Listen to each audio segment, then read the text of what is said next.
Subject start करने वाले हैं। तो बेटा शुभारंभ करते हैं एक सब्जेक्ट का जिसका नाम मैं स्टार्ट करने वाला हूँ फार्माकोलॉजी। जी हाँ बेटा, फार्माकोलॉजी के बारे में आज हम लोग थोड़ा सा समझेंगे, जानेंगे कि ये कौन सी चिड़िया का नाम है, इसकी क्या जरूरत है। बेटा मैं सिंपल सी बात कहना चाहूंगा आपसे कि अगर आप दूर कहीं खड़े हो और एक स्विमिंग पूल को देख रहे हो या एक तालाब को देख रहे हो, तो क्या मैं आपको धक्का दे दूं या क्या आप खुद चले जाओगे?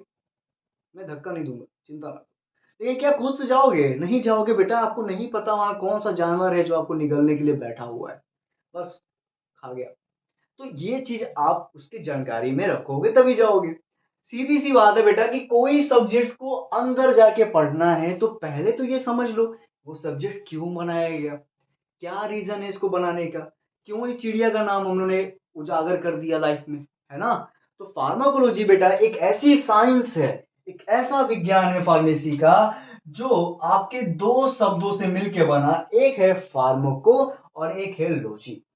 फार्माको में मतलब है फार्माकॉन बेटा, जी हाँ एकदम सिंपल सा वर्ड है, इसका ग्रीक वर्ड है बेटा। और कोलॉजी में लोगस वर्ड है, तो लोगस का मतलब बेटा होता है स्टडी, और कौन का मतलब होता है कोई दवा। तो हम किसी भी दवा की स्टडी जब करते हैं और ये चीज में पढ़ा जाता है, इसको कहते हैं फार्माकोलॉजी। सिंपल सा है, इसको डेफिनेशन आप आराम से समझ सकते हैं। ठीक है, साथ साथ पढ़ते पढ़ते समझना लिखना। ठीक है, तो भैया ये हो गया। अब अगर मैं आपसे सिंपल सी एक बात कहता हूँ बेटा, सिंपल सी एक बात कहता हूँ, खाना खाते होगे, खाना खाते हो तो खाना आपके बॉडी में जाता होगा, ठीक है। और वो बॉडी में जैसे ही जाता है फिर आप जानते हो कि वो निकल भी जाता है ना। तो बॉडी में खाने का एक मूवमेंट हो रहा है बेटा, वो खाया गया, पेट में गया, पचा, निकल गया। जी हाँ बेटा, उसी तरह से कोई भी दवा भी ऐसे ही मूवमेंट करती है। एक बात तो क्लियर होगी, कोई दवा मूवमेंट तो करेगी ना। बोलो साथ साथ बोलो, सही है। कोई भी दवा मूवमेंट जरूर करेगी, जैसे खाना भी करता तो दवा भी करेगी बेटा। अब क्या खाना खाने से एनर्जी आती है? हाँ बेटा, उसी तरह से दवा खाने से रिस्पॉन्स आता है, कोई ना कोई रिस्पॉन्स आता है। तो बस उन्हीं चीजों को आपको पढ़ना है। आ जाए टॉपिक पे। कोई भी दवा या कोई भी खाना दो चीज कर रहा है, एक आपको रिस्पॉन्स दे रहा है, एक आप में मूवमेंट करवा रहा है।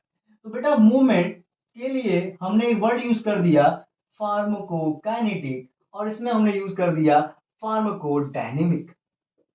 जैसे आप लोग बोलते हो ना यार, किसी भी पर्सनालिटी को देखते हो हीरो हीरो की या, तो आप क्या कहते हो यार, बहुत ही डायनेमिक पर्सनालिटी है, यानी बहुत ही ऐसा पर्सनालिटी जिससे रिस्पॉन्स फील आता है यार भाई, मतलब, है ना। तो आप समझ रहे हो क्या भावना है मेरी, है। खैर, तो डायनेमिक एंड काइनेटिक। काइनेटिक का मतलब है बेटा मूवमेंट, क्या मैंने बोला, काइनेटिक का मतलब है मूवमेंट, यानी कोई भी दवा आपके बॉडी में मूवमेंट करेगी। अब एक छोटे से प्यारे से बच्चे को मैं यहाँ बना देता हूँ जो थोड़ा सा गुस्साया पड़ा हुआ है, क्योंकि इसी पे एक्सपेरिमेंट करना है। तो जब हमने कोई दवा इसको दी ना बेटा, तो ये दवा इसके बॉडी में से मूवमेंट कर रही है, किसमें पढ़ोगे, इसमें। लेकिन ये दवा जब इस पे रिस्पॉन्स कर रही है तो ये हंसने लगा, देखो ये हंसने लगा, किसमें पढ़ोगे, इसमें। सरल है। अब ये दवा इसमें एब्जॉर्ब होगी, ध्यान समझना, इसमें घुसेगी, फिर बटेगी, फिर पचेगी और फिर निकलेगी। क्या यही खाने में होता है? खाना भी एब्जॉर्ब होता है, फिर बटता है, फिर पचता है, और फिर जानते हो क्या, निकल जाता है। तो भैया मूवमेंट हमारे दवा का चार भाग में बटा हुआ है। एक है एब्जॉर्प्शन, दूसरा है डिस्ट्रीब्यूशन, तीसरा है मेटाबॉलिज्म, और चौथा है एक्सक्रीशन। बस ये चारों पढ़ना है। खाना वही कर रहे थे, दवा के बारे में आ गए अब सीखने, समझ में आया। चलो डायनेमिक में देख लो क्या होता है। डायनेमिक का मतलब बेटा ये जो दवा गई है ये हंसने लगा, यानी कोई ना कुछ दवा ने कुछ किया है। क्या किया है? दवा ने रिस्पॉन्स दिया है बेटा। जी हाँ, दवा ने क्या कर दिया, रिस्पॉन्स दे दिया या एक्शन दे दिया। अब ये रिस्पॉन्स, ये एक्शन कैसे, कैसे? भाई सीधी सी बात है।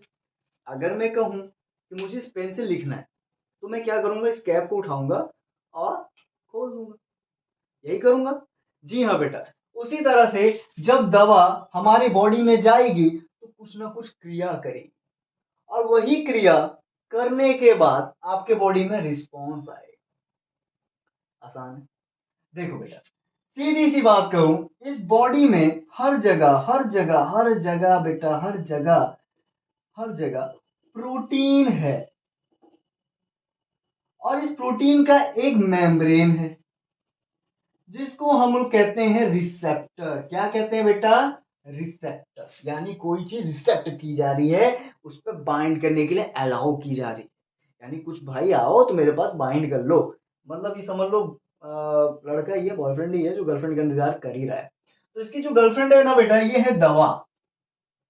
अब भाई समझो, जो एक दूसरे के जैसा होता है, जो जिसकी सोच अच्छी होती है, जिसकी सोच मिलती है, क्या वही बाइंड कर पाते हैं हमेशा लंबे समय तक? हाँ, बस वही बात है बेटा। अगर दवा रिसेप्टर के जैसी है तो रिश्ता लंबा चलेगा। मतलब यहाँ पे जो दवा है बेटा, वो रिसेप्टर से बाइंड करेगी और हमारा रिस्पॉन्स और एक्शन आ जाएगा। इसलिए इस दवा को हम कहते हैं की चाबी, और इस रिसेप्टर को हम कहते हैं लॉक। अब आपको पता है, जैसी ताला वैसा चाबी, तभी खुलेगा ताला, है ना? तभी आप किसी के साला बन सकते हो या जीजा बन सकते हो, सीधी सी बात। तो भैया ये की इस लॉक से बाइंड करेगी और रिस्पॉन्स आएगा, तो जैसा ताला वैसा चाबी। इसलिए यहाँ पे एक रूल फॉलो होता है, और रूल का नाम है लॉक एंड की। बस बेटा, यही पढ़ना है आपको फार्माकोलॉजी में। पहला चैप्टर आपके बारे में इसी की पूरी कहानी को पढ़ाएगा। क्या एब्जॉर्प्शन है, डिस्ट्रीब्यूशन क्या है, ये हर एक चीज को आप डिटेल करोगे, इसको डिटेल करोगे। आपके सिलेबस को बहुत ही आसान करूंगा बेटा, बस साथ में अच्छे से पढ़ते चलना, ठीक है? तो बेटा ये दोनों पॉइंट्स हम लोग पढ़ेंगे, दवा कैसे एक्शन करती है, दवा का मूवमेंट क्या होता है, ठीक है? इन सारी बातों को हम लोग पढ़ेंगे, बहुत ही जल्दी लेक्चर लेके आऊंगा, ठीक? तो मिलते हैं बेटा फार्माकोलॉजी में आराम से, अच्छे से, ठीक है? तब तक पढ़ते रहो और मेहनत करते रहो, ध्यान रखो।